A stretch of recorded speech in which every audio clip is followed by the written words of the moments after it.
lagi ini sebenarnya komunikasi antar keduanya, perjanjian lah istilahnya nih, siapa yang ngurus ini, siapa yang ngurusin itu gitu kan. Jadi nggak ada, kalau saya sih nggak bisa bilang, oh ini tugasnya istri, ini tugasnya suami. Karena zaman sekarang tuh udah agak sulit buat seperti itu kan. Karena kan ada pekerjaan yang bisa biasa dikerjakan suami, ternyata bisa dikerjakan istri.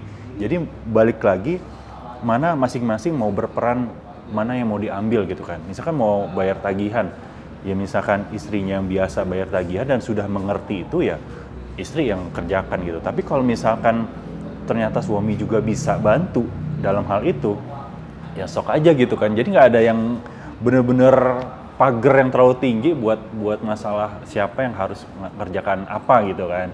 Semua harus bisa ngebantu gitu kan.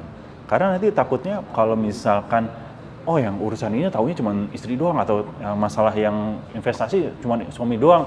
Nanti ketika ada sesuatu yang ternyata istri harus tahu atau suami harus tahu, nanti mereka nggak tahu hal tersebut, jadi bingung gitu. Misalkan contoh kayak tadi bayar tagihan, bayar segala macam bulanan gitu kan, belanja bulanan.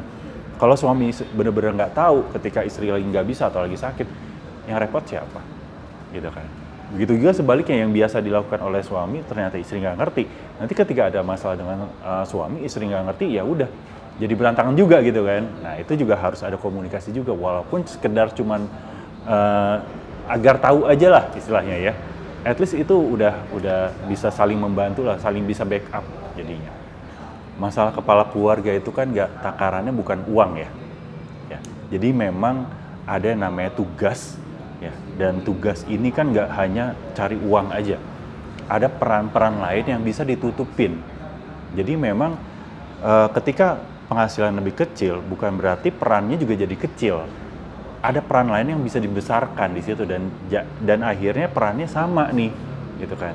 Akhirnya perannya juga bisa lebih tinggi atau bahkan saling ngebantu gitu kan. Misalkan gini. Oke, dengan penghasilan yang lebih kecil ternyata waktu bekerja lebih sedikit gitu kan. Banyak waktu luang. Bisa dong ngurusin rumah gitu kan. Ada effort lebih buat ngurusin anak, misalkan ngurusin rumah, lebih rapi rumah karena suaminya juga bekerjanya lebih pendek waktunya gitu kan, atau penghasilannya lebih kecil, ya coba cari, berarti punya waktu, misalkan punya waktu untuk cari kerja yang lain gitu kan.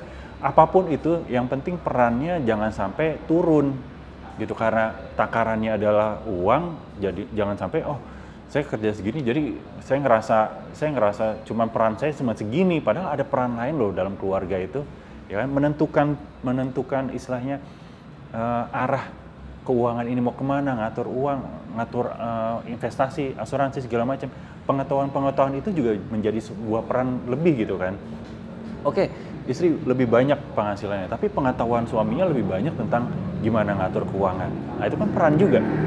Jadi skill-skill yang mungkin bisa menambah peran dia sebagai suami atau memperkuat dia perannya sebagai suami, itu udah jadi nilai lebih yang akhirnya perannya jadi sama gitu. Jadi jangan hanya berpikirnya masalah uang aja, itu nggak akan ada habisnya gitu kan.